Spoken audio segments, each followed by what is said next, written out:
हम सभी के घर में मौजूद एक ऐसी छोटी सी चीज जिसे हमें सही वक्त पर खाना चाहिए, सही तरीके से खाना चाहिए।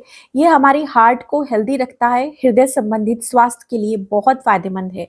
जब भी सर्दी का मौसम शुरू होता है यानी कि विंटर का मौसम या पूरे विंटर, हमारे हार्ट संबंधित समस्याएं काफी ज्यादा बढ़ जाती हैं और यह डर भी बन जाता है कि हमारी हार्ट में कोई समस्या ना आ जाए, हार्ट अटैक ना हो जाए। तो आज मैं आपको एक ऐसी चीज बता रही हूँ जो आपके घर में बहुत आसानी से मिल जाती है और आप उसे बड़े ही आसानी से प्रयोग कर सकते हैं। और यह कैसे मदद करता है? यह आपके हार्ट संबंधित समस्याओं को दूर रखता है और हार्ट अटैक जैसी गंभीर समस्या आप तक आने नहीं देता है।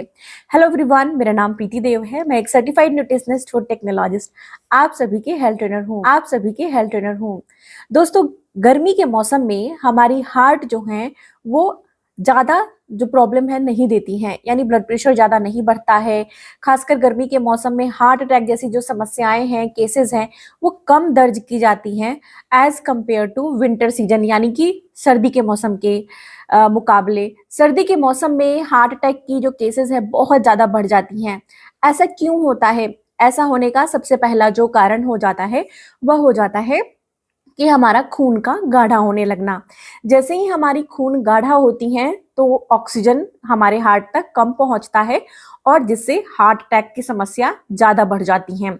जैसे कि आप देखते होंगे कि अगर आप नारियल तेल यानी कोकोनट ऑयल अगर आपके घर में है या घी अगर आप प्रयोग करते हैं तो वो सर्दी के मौसम में जम जाती हैं।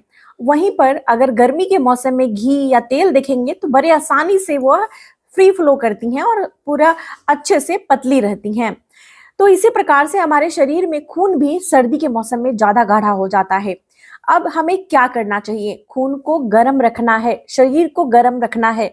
जब इसे आप गर्म रखेंगे, इसके टेम्परेचर को मेंटेन रखेंगे, तो आपको यह समस्या को 99% जो है उसको आप दूर कर सकते हैं। अब इसके लिए हमें क्या करना है, वो उपाय मैं आज आपको बताने वाली हूँ, जिसमें आपको कोई पैसे भी खर्च करने की आवश्यकता नहीं पड़ेगी। दूसरा जो कारण होता है वो होता है ऑक्सीडेटिव स्ट्रेस। ऑक्सीडेटिव स्ट्रेस किसी भी कारण की वजह से हो सकती है शरीर में। कोई भी हम जो हमारी लाइफस्टाइल है, खान पान का जो तरीका है, या फिर जो सेडेंटरी लाइफस्टाइल, कभी भी सो गए, कभी भी उठ गए, या दिन भर खाना खाते रहे, कुछ भी अच्छा हेल्दी नहीं खा पाए, तो सेडेंटरी लाइफस्टाइल होने की वजह से या वर्क प्रेशर, काम का टेंशन, कोई ना कोई टेंशन हो ही जाता है और जिससे हमारी ऑक्सीडेटिव डैमेज, हमारी ऑक्सीडेटिव सेल्स को डैमेज करना शुरू करती हैं और यह एक बहुत बड़ा कारण होता है हार्ट अटैक होने का या कार्डियोवास्कुलर डिजीज का। दूसरा जो कारण होता है वो इन्फ्लामेशन। इन्फ्लामेशन हमारी जो ब्लड के वेसल्स होते हैं, यानी कि जहाँ से रक्त प्रवाह होती हैं, रक्त नलिकाएं जो होती हैं, वहाँ पर इन्फ्लामेशन हो जाना, सूजन हो जाना, ये भी एक बहुत बड़ा कारण होता है हार्ट अटैक आने का। और तीसरा जो कारण होता है वो होता है कि हमारी आर्टरीज, ब्लड वेसल्स का सख्त हो जाना, पतला हो जाना, या वहां पर क्लॉगेज हो जाना, जिसे हम प्लैक का फॉर्मेशन बोलते हैं और इसे इंग्लिश भाषा में, टेक्निकल भाषा में हम बोलते हैं एथेरोस्क्लेरोसिस।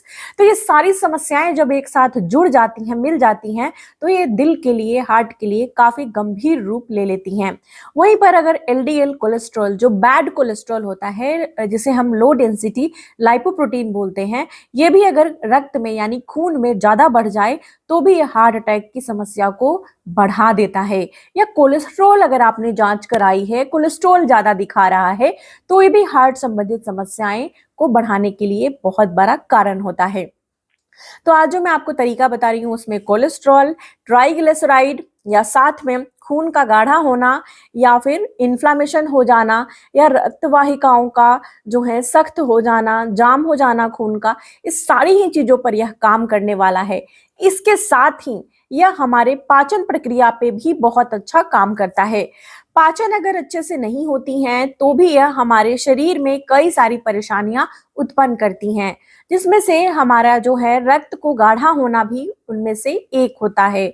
यहाँ तक कि अगर हम बहुत ज़्यादा मीठी चीज़ें सेवन करना शुरू कर देते हैं, मीठों में खासकर जो रिफाइंड चीनी से मीठापन यानी कि सफ़ेद चीनी से बनी हुई मिठाइयाँ या फिर बहुत ज़्यादा चीनी चाय में डालकर पीते रहते हैं, कॉफ़ी में डालकर पीते रहते हैं, तो सफ़ेद वाला रिफाइंड चीनी का बहुत ज़्यादा सेवन करने से जब ये हमारे खून में जाती हैं तो वहाँ पर थक्का जमा करती हैं और यह एक बहुत बड़ा कारण होता है जिससे हमारी नलिकाएं, जो खून की नलिकाएं हैं, वो पतली हो जाती हैं, जिससे हमारे हार्ट को ज़्यादा प्रेशर लगाना पड़ता है और उसके कारण हार्ट अटैक जैसी समस्या भी आ सकती हैं। तो हमें क्या करना चाहिए? आज जो मैं आपको तरीका बता रही हूँ उसमें 3 तरीके बताऊँगी, तीनों ही बेहद आसान है। पहला नहीं पसंद है, नहीं खा सकते, दूसरा नहीं है, तीसरा कर लें, कोई भी एक तरीका आपको अपना लेनी है। सबसे पहले तरीके में मैं बताऊंगी वो है जिंजर, जिसे हम बोलते हैं अदरक। अदरक में सेगोल होता है, जिंजरोल होता है। ये दोनों ही कंपाउंड हमारे लिए बहुत ज़्यादा महत्वपूर्ण होता है क्योंकि ये हमारे शरीर में एंटी इन्फ्लामेटरी प्रॉपर्टी का काम करता है, इन्फ्लामेशन को दूर कर देता है, सूजन को दूर कर देता है, ऑक्सीडेटिव स्ट्रेस को भी दूर कर देता है और खून अगर गाढ़ा हो रही हैं तो उनको भी पतला बनाने का काम करता है, खून की सफाई करने का काम करता है और साथ ही साथ अदरक को सही तरीके से अगर खाते हैं तो यह पाचन प्रक्रिया को बढ़ा देता है, जिससे आगे चलकर ये समस्याएं नहीं उत्पन्न होती हैं और शरीर को गर्माहट देने का भी यह काम करता है। तो आइए मैं बताती हूँ कि इसका प्रयोग आपको कैसे करना चाहिए। अदरक कैसे खाना है? एक आधे इंच का छोटा सा अदरक का टुकड़ा आपको लेना है। अदरक जब आप लेने जाएंगे तो नए नए अदरक आए रहते हैं बाजार में, वो नहीं लेना है, पुराने अदरक लेना है जिसमें मिट्टी लगी हो, थोड़ा गंदा दिख रहा हो, उसे ही लाएं। अच्छे से इसे पानी से धोकर साफ कर लीजिए। उसके बाद आधे इंच का बिना छिलका उतारे आपको अदरक लेना है।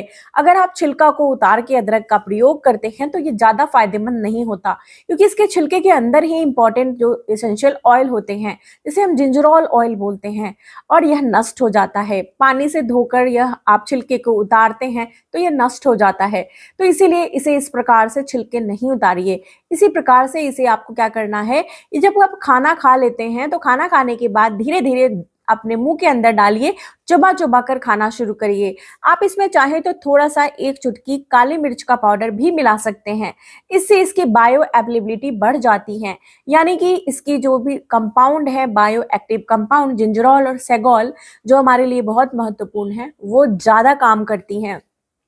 अब जो लोग अदरक नहीं ले सकते हैं, चाहे जो भी कारण की वजह से, तो उनके लिए दूसरा उपाय है लहसुन, जिसे हम बोलते हैं गार्लिक।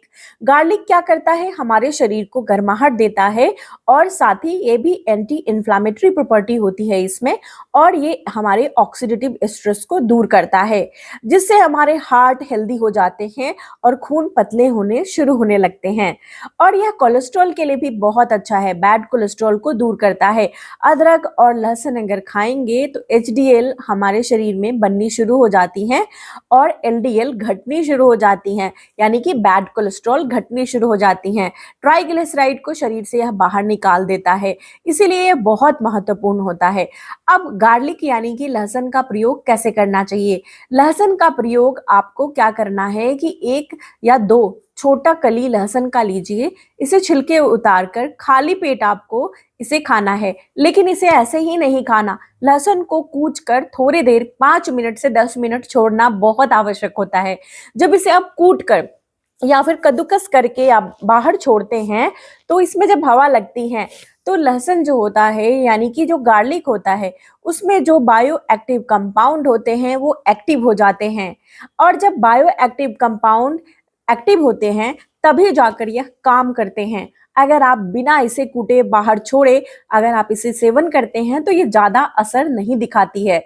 इसीलिए इसे कूच कर या कद्दूकस करके आपको 5 से 10 मिनट कम से कम आपको बाहर जरूर से छोड़ना है हवा में, तभी यह आपको ज़्यादा मदद करेगी। इसमें एनिसल नाम के कंपाउंड होते हैं। अब आइए मैं आपको बताती हूँ कि लहसुन जब आपको 5-10 मिनट बाहर छोड़ेंगे, तब इसे मुंह के अंदर डालिए और चबा-चबा कर खाइए। इस प्रकार से नहीं खा सकते हैं, तो 1 चम्मच शहद के साथ मिलाकर इसे लेना शुरू कर दीजिए।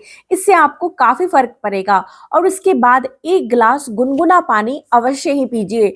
तब आप देखेंगे कि आपके खून पतले होने लग गए हैं और आर्टरीज साफ होनी शुरू हो गई हैं और जिससे हार्ट अटैक जैसी गंभीर समस्या से आप बच सकते हैं।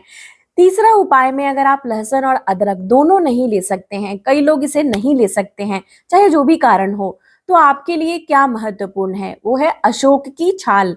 अशोक की छाल एक अशोक के पौधे पेड़ से निकलती हैं, इससे इसकी यह छाल होती है। आपको यह बहुत आसानी से कहीं भी आयुर्वेदिक दुकान पर मिल जाएगी। अशोक की छाल का आधा इंच का छाल लीजिए और ये टुकड़े को अच्छे से कूट कर या पीस कर इसे या फिर पाउडर बनाकर चूर्ण बना लीजिए। अब आपको 2 कप पानी उबालना है और इसमें यह आधा चम्मच पाउडर को डालना है और इसे उबालना है कम से कम 3 से 4 मिनट के लिए। जब ये अच्छे से उबल जाए तो इसे बिना छाने कप में निकालिए और छोटे चम्मच से आधा चम्मच यानी हाफ टी स्पून शहद डालकर चाय की तरह दिन में 2 बार ले सकते हैं। इससे भी आपको वही फायदा मिलेगा जो लहसुन और अदरक खाने से मिलता है। यह आपके हार्ट के लिए यानी हृदय के लिए बहुत अच्छा होता है। अब आपको मैं एक और उपाय बताती हूँ, वो ज़्यादातर उन लोगों के लिए है जो लोग हमारे इंडिया से बाहर यानी कि बाहर फॉरेन कंट्रीज़ में रहते हैं। वहाँ पे काइन पेपर बहुत आसानी से मिल जाता है। काइन पेपर, केन पेपर इसे अलग-अलग नाम से हम प्रोनाउंस करते हैं। अब इसे क्या करना है, ये पेपर फैमिली से आता है और यह मिर्ची जैसा होता है, लेकिन यह हमारे लिए बहुत फ़ायदा करता है। जब आपको थोड़ा भी अगर तकलीफ हो रहा हो, सांस फूल रही हो, चक्कर आ रहा हो, तो आपको क्या करना है कि 1 चुटकी काइन पेपर आपको जीभ के अंदर डालना है और मुंह के अंदर इसे रखना है। सलीवा से मिलकर यह आपके शरीर के अंदर जाता है, तो आपके जितनी जल्दी यह रिजल्ट देता है, तुरंत आपकी सांसें जो फूल रही थी वो बिल्कुल तुरंत आराम उसमें मिलनी शुरू हो जाती हैं और आपको इंस्टेंट रिलीफ मिल जाता है। तो इसे ज़रूर से आप आजमाकर देख सकते हैं। तो आज की जानकारी यहीं तक थी। आई होप आज की जानकारी आप लोगों को बेहद इन्फॉर्मेटिव लगी हो, अच्छी लगी हो, तो इसे लाइक और शेयर करना नहीं भूलिए। मुझे लिखकर बताइए आप कहाँ से इस वीडियो को देख रहे हैं। तब तक अपना बेहद ख्याल रखिए। सबसे ज़रूरी मुस्कुराना नहीं भूलिए, मुस्कुराते रहिए। शुक्रिया।